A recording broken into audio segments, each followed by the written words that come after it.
Hello students, आप सभी का स्वागत है मैग्नेट ब्रेन्स हिंदी पर। एक ऐसा प्लेटफॉर्म जहां आपको सभी वीडियोस बिल्कुल निःशुल्क पढ़ाए जाते हैं, वो भी क्वालिटी कंटेंट और क्वालिटी टीचर्स के साथ। मैं अंकुर बबेले, आप मेरे साथ पढ़ने वाले हैं कक्षा 9वीं के इतिहास का चैप्टर 3, जिसमें हम पढ़ने वाले हैं नाथसीवाद और हिटलर का उदय। तो आज का हमारा ये वीडियो इसके परिचय के बारे में होने वाला है, एक इंट्रोडक्टरी टाइप का वीडियो होने वाला है। हम जानेंगे कि ये जो नाथसीवाद है, थोड़ा सा जानकारी नाथसीवाद के बारे में और हिटलर के उदय के पीछे की कहानी क्या थी, इनका हम आज परिचय जानेंगे। और साथ ही साथ ये भी देखेंगे कि हम इस चैप्टर में कौन कौन से टॉपिक कवर करने वाले हैं। क्लियर? तो चलिए स्टार्ट करते हैं हमारा वीडियो। तो परिचय जो है आप अपनी बुक पर आपने पढ़ी होगी, तो इसकी स्टार्टिंग होती है, एक बच्चे का नाम आता है हेलमुट। तो हेलमुट के साथ ही इसकी कहानी स्टार्ट हो जाती है। हेलमुट कौन था? तो हेलमुट एक 11 साल का जर्मन बच्चा हुआ करता था, जो जर्मन राज्य के अंदर रहता था, है ना।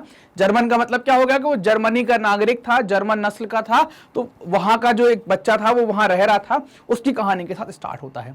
तो हेलमुट की कहानी क्या है? तो कहानी आती है 1945 की। 1945 में एक जर्मन में, जो जर्मनी है, वहां पर हेलमुट नाम का एक बच्चा था और वो अपने बिस्तर में लेटा हुआ था, जिसकी उम्र मात्र 11 वर्ष थी। अपने बिस्तर में लेटे लेटे कुछ कान लगा के सुन रहा था। क्या सुन रहा था? उसने कुछ सुना कि उसके माता पिता कुछ दबी दबी आवाज में बात कर रहे हैं। कैसी दबी दबी आवाज में बात कर रहे हैं कि उनके माता पिता की जो आवाज थी वो कुछ इस तरीके से आ रही थी कि मानो वो लोग घबराए हुए हों, या उनको ऐसा लग रहा हो कि कुछ, मतलब बहुत गड़बड़ जब हो जाता है ना, उस स्थिति में जब हम बात करते हैं बहुत धीरे से कान लगा के, तो ऐसी कुछ बात कर रहे थे। क्या बात कर रहे थे उसके माता पिता? तो उसके पिता अपनी पत्नी से, मतलब उसकी मां से कह रहे थे कि मैं अकेले मर जाऊं कि परिवार को मार दूं, है ना। वो क्या कह रहे थे कि परिवार को खत्म कर देना चाहिए या नहीं करना चाहिए, ऐसी बातें ये कर रहे थे। अब ऐसा क्यों कह रहे थे, इसके पीछे कारण आता है कि भाई ऐसा कारण क्या है, ऐसा क्यों कह रहे थे। तो उसके पीछे की कहानी यह है कि जो जर्मन या जो हिटलर या नाजीवाद वाले जो लोग हैं, उनने जो बर्ताव किया है लोगों के साथ, तो उनको ये डर था कि अब हम विश्व युद्ध द्वितीय हार चुके हैं। हारने के बाद ये जो मित्र राष्ट्र हैं, ये मित्र राष्ट्र प्रवेश कर गए हैं जर्मनी के अंदर, और अब ये मित्र राष्ट्र हमारे साथ कुछ वैसा ही बर्ताव करने वाले हैं जैसा बर्ताव हमने कभी किया हुआ था। तो इस बर्ताव का डर उनके दिमाग में बैठा हुआ था। उस डर के कारण वो अपनी पत्नी से कह रहे थे कि क्या किया जाए, अकेले मर जाएं कि सबको मार दिया जाए, क्योंकि हमने जो किया है हो सकता कि हमारे साथ भी कुछ वैसा ही हो। क्लियर? अब ये सब कुछ सुन रहा था, तो इसमें जो ये बात आई है, हो सकता है ये 11 साल का बच्चा है, इसकी समझ में ना आया हो कि पिताजी ऐसी बातें क्यों कर रहे हैं। तो हम यही समझने की कोशिश करेंगे पूरे चैप्टर में कि इसके पिताजी ने क्यों मरने मारने की बात की थी, कि खुद मर जाएं या परिवार को पूरे को साथ लेकर मर जाएं। तो ये पूरे चैप्टर में हम ये हेलमुट के नजरिए से, जो हेलमुट को समझाने का जो तरीका हो सकता है कि हेलमुट कैसे समझा होगा, तो हम यही जानने की कोशिश करेंगे कि हेलमुट के मन में उस टाइम पर क्या चल रहा होगा, और उसके पीछे की एक्चुअल कहानी क्या होगी, वास्तविक घटनाएं क्या होंगी, वो हम जानेंगे। यहां पर एक शब्द आ गया है जिसको कहते हैं मित्र राष्ट्र। तो कई लोग के दिमाग कौंध गए होंगे, कौंधना मतलब दिमाग चकरा गए होंगे कि मित्र राष्ट्र का मतलब क्या होता है। तो द्वितीय विश्व युद्ध जो हुआ था, तो वो किसके किसके बीच में? ध्रुवी राष्ट्र और मित्र राष्ट्रों के बीच में होता है। ये कॉन्सेप्ट हम आगे देखेंगे कि मित्र राष्ट्र कौन कहलाते हैं, ध्रुवी राष्ट्र कौन कहलाते हैं।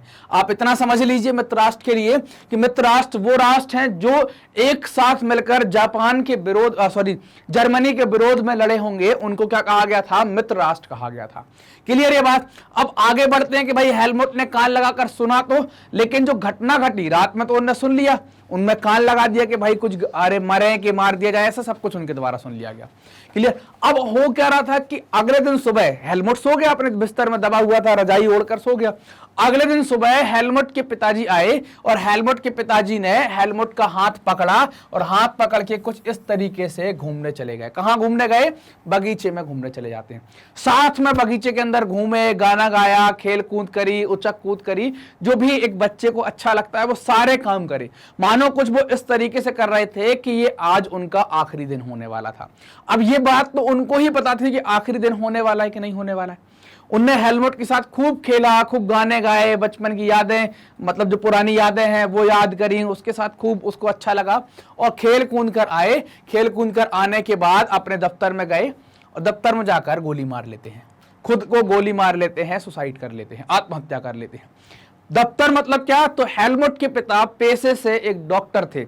अपने ऑफिस में जाते हैं, अपने कैबिन में जाते हैं, कैबिन के अंदर अपने आप को गोली मार लेते हैं। जब हम कनपट्टी पर रखकर गोली मारेंगे तो खून निकलेगा कि नहीं निकलेगा, तो हमारे कपड़े भिड़ेंगे कि नहीं। तो ऐसा ही हुआ कि इनने गोली मारी और गोली मारने के साथ क्या होता है, पूरी वर्दी सन जाती है। यह घटना हेलमुट के दिमाग में एकदम गहरी चोट कर जाती है। कैसी चोट कर जाती है कि उसके दिमाग की स्थिति थोड़ी सी गड़बड़ हो जाती। कैसी? उसके दिमाग में सदमा लग जाता है। सदमा समझते हैं ना?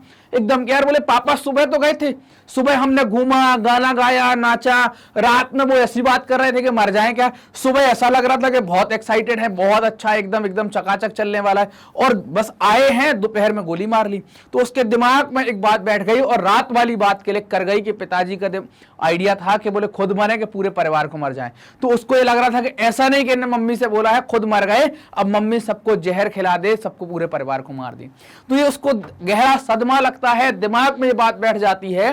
तो वो 11 साल का बच्चा अगले 9 साल तक, मतलब 20 साल की उम्र उसकी हो जाएगी, 20 साल की उम्र तक उसने घर में खाना नहीं खाया, एक कौर नहीं खाया। कौर समझते ना, थाली जो आ जाती है, ये देख रहे होंगे आप, इससे एक निवाला तोड़कर उसने नहीं खाया। ऐसी स्थिति हो जाती है, एकदम समझ में नहीं आ रहा क्या करें। उसको ये डर लगा था कि मां जहर मिलाकर मुझे ना खिला दे और मैं भी मर जाऊं। इस डर के कारण उसने 9 साल तक कुछ नहीं खाया। और जो पिताजी ने गोली मारी थी, उनकी जो खून से सनी वर्दी थी, उसको भी घर में जला दिया गया। उसको एकदम आग के अंदर, अलाव के अंदर डाल दिया गया और उसको जला दिया गया। तो अब आप समझ रहे हैं ना कि जिसके पिता ने पहले चर्चा करी, फिर उसके साथ खेला कूदा, और बस 2 दिन में ही उसकी पूरी दुनिया बदल जाती है। दुनिया बदल गई, खुद को गोली मार ली। अब हेलमुट के पिता ने गोली क्यों मारी होगी? तो इसके पीछे का कारण यह है कि हेलमुट के पिता एक नात्सी विचारधारा के कट्टर समर्थक थे।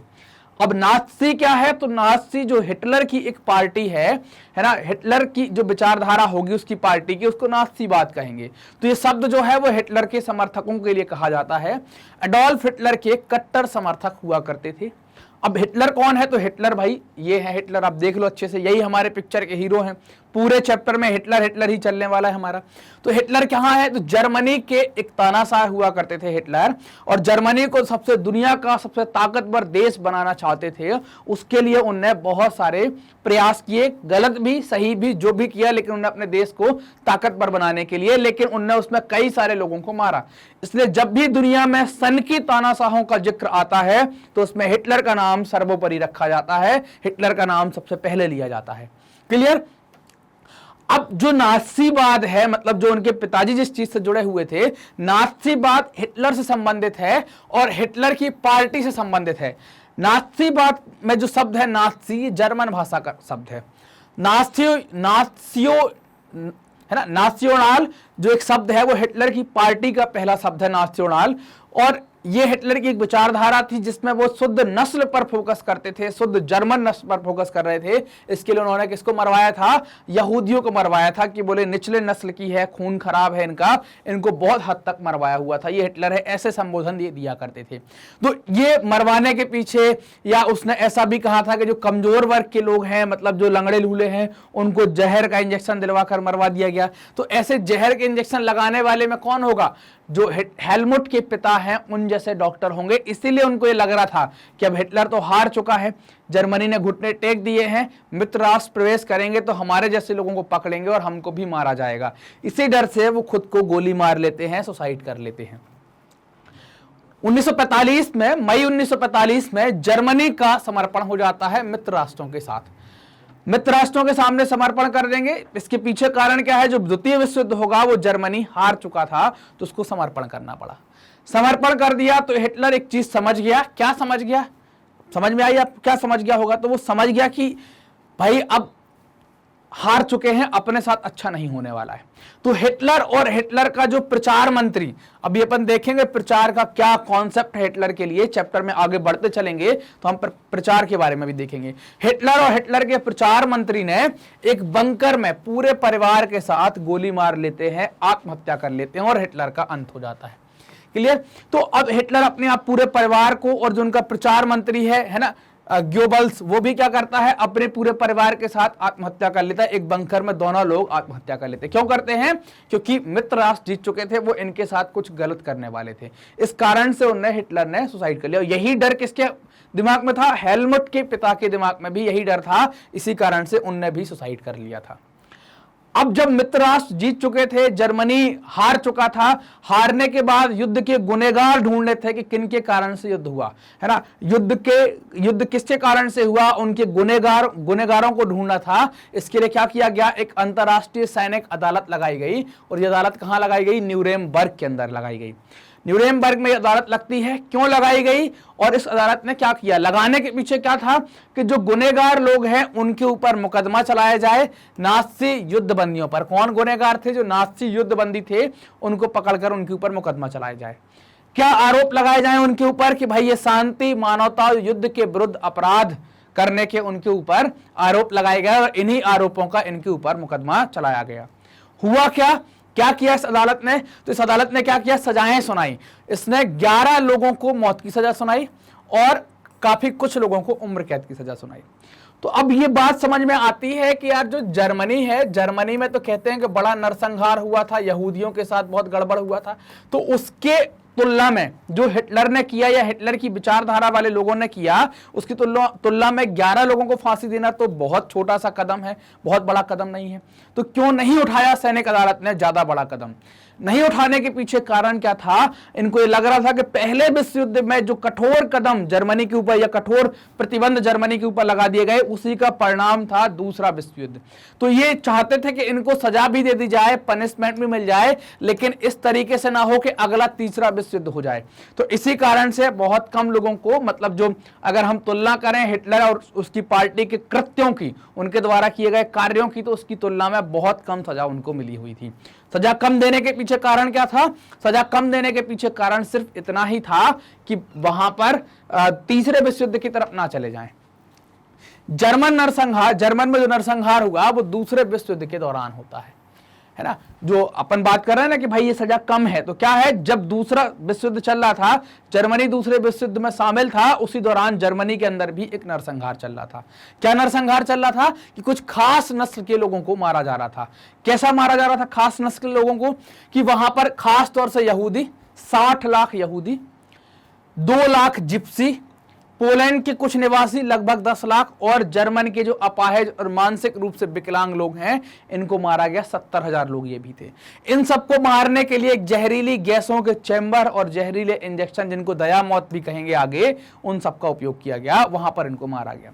इसको नाम दिया गया कि हम शुद्धिकरण कर रहे हैं, सफाई कर रहे हैं। इस आधार पर आप समझ रहे हैं कि वहां पर अपने ही नागरिकों को, इतने को, हर एक देश में अलग अलग नस्ल के लोग रह सकते हैं ना, लेकिन उसने तो एक नस्ल के आधार पर देश बनाने के पीछे इतनी सारी नस्लों को मारा गया। इसलिए जर्मनी को बहुत बड़ा नरसंहार, कि यह जर्मनी के अंदर जो ये कांड हुआ, इसको बड़ा नरसंहार के रूप में जानते हैं।